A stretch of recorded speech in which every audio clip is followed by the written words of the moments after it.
I'm sitting here now in a coffee shop in an attempt to slow time down. I'm currently processing a form of grief and regret. Another summer has come and gone, and I feel like I have failed yet again.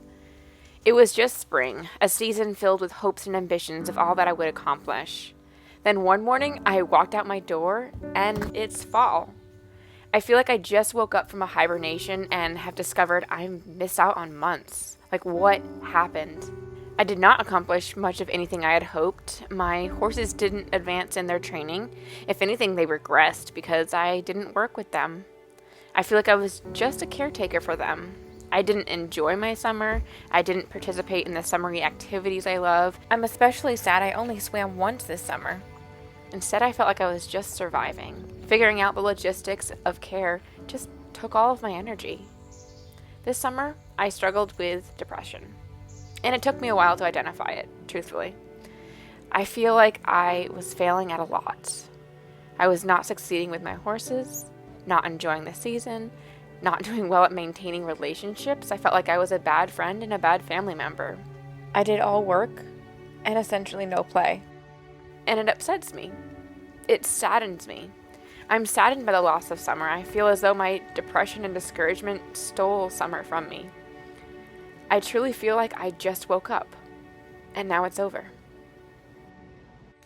Just the other day, I was out clearing a fence line, processing the loss of summer in disbelief. What did I do all summer?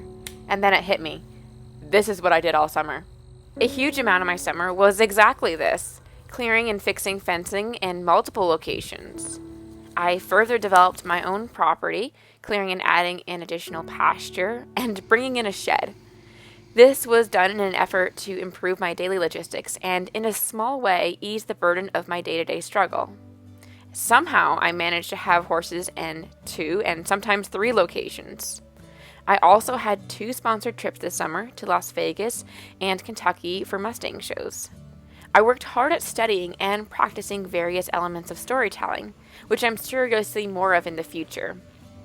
I got my very first truck, which has been the most helpful tool. I don't know how I did it without a truck. I also got a horse trailer, which at first I intended to resell, but I have been able to keep, and that also has been really helpful. And I guess one thing I have worked on with the horses is getting them to a point where I can easily load them myself. I also have a full loft of hay for the winter. And because of Theodore having hoof troubles, I was able to meet a wonderful farrier who has been teaching me how to maintain and trim my own horse's feet. That's a skill I've been wanting to learn for a long time. All of these things are huge, absolutely incredible. If you had told me all this stuff was going to happen last year, I would be really excited about it. But the reality is, it kind of is the boring stuff. It's the hard work that has to happen in order to just be here doing what I'm doing. Just a few days ago, someone told me something I found incredibly helpful. When fishermen can't go to sea, they repair their nets. That really hit home. That is exactly what I have been doing. I often feel like I live on the outside looking in.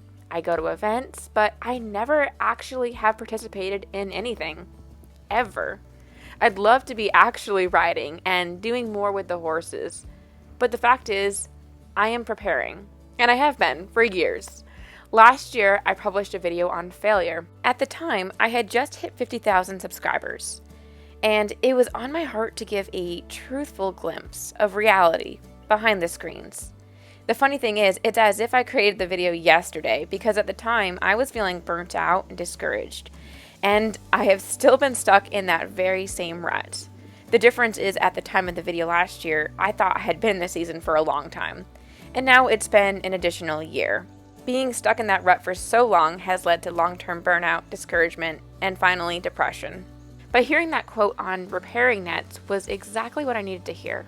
Thank you, Sarah. It's easy to look at all the things that I wished had happened and not realize everything that did. And that's why this October I'm creating a did list.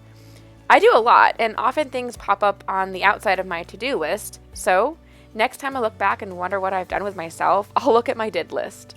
But even looking on the bright side, the reality is there is still grief as I mourn and process the loss of summer.